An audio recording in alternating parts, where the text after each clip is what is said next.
मित्रो, आज चैत्रेय ह्या मराठीतील एकमेव वासंतिक अंकाच्या रौप्य महोत्सवाच्या प्रकाशनाच्या निमित्तानं आपण या ठिकाणी उपस्थित आहोत.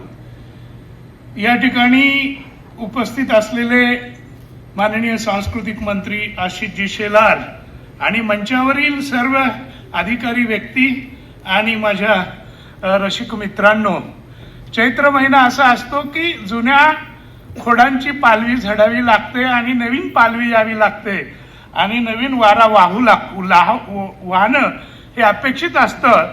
तसंच काहीसं झालं आणि साहित्य क्षेत्रामध्ये बरीच नवी मंडळी नवी पालवी घेऊन गेल्याच महिन्यामध्ये आपल्या नव्या गंधा सुगंधासह साहित्य शारदेच्या दरबारात उपस्थित झालेली आहेत. मी त्यांचं स्वागत करतो, मी त्यांचं अभिनंदन करतो. आज आशिषजी मला मुद्दाम सांगितलं पाहिजे की आमचे मित्र इथे राजेश पांडे उपस्थित आहेत. मी माझ्या सोशल मीडियावर एक पोस्ट लिहिलेली होती की पुण्यातल्या आणि पुणे परिसरातल्या विद्यार्थ्यांना प्रश्न विचारला जातो की पुण्यामध्ये गणपती उत्सव कुणी सुरू केला, आणि मग लोकमान्य टिळक हे उत्तर येतं. त्याचप्रमाणे 50 वर्षांनी पुण्यामध्ये ग्रंथोत्सव कुणी सुरू केला, याचं उत्तर राजेश पांडे असं द्यावं लागेल. कारण हे केवळ कौतुकाचा भाग नाही. या उत्तम अशा या वासंतिक अंकाचे संपादक आणि माझे जवळचे मित्र पाठक सर इथं आहेत.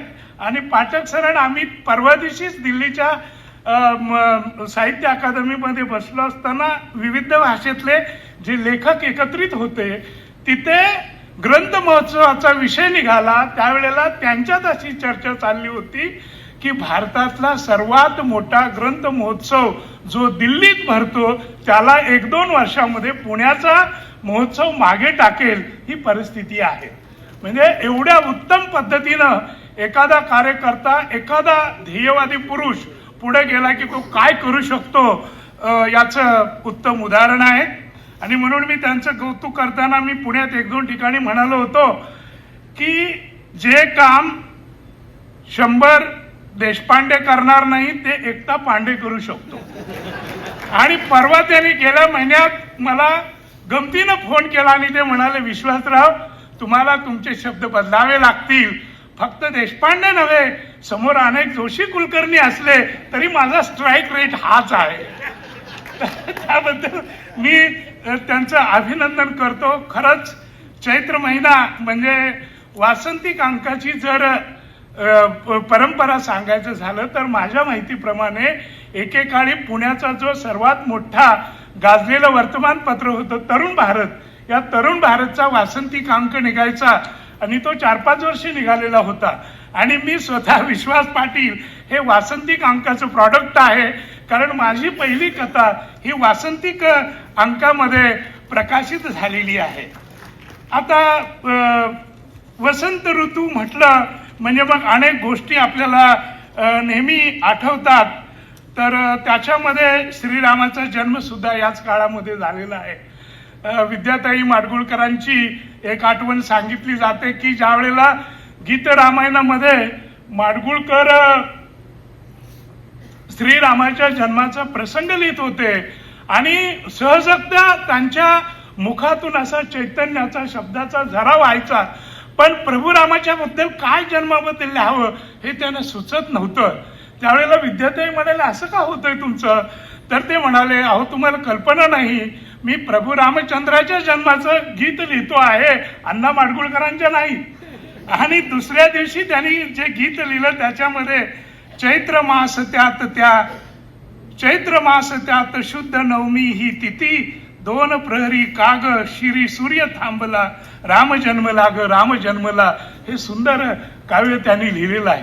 एकूणच हा जो चैत्राचा महिना आहे हा नवपालवी घेऊन येणार आहे. आणि मला आठवतं की आमच्या अण्णा माडगुळकरांनीच एक सुंदर लावण्य गीत लिहिलेलं होतं पुनवेची रात या सिनेमासाठी. रात चैताची जाती या सुनी ग, माझ्या रायाला बोलवा कुणी. म्हणजे दिवस तर असा असतोच, पण ती रात्र सुद्धा अनोखी असते. आणि ह्या वासंतिक दिवसांची याद वर्षभर मराठी माणसाच्या जनामनावर राहावी यासाठी ज्या तडफेनं आमचे मित्र नरेंद्र पाठक हा सुंदर वासंतिक अंक काढतायत, तो यापुढे सुरू राहावाच.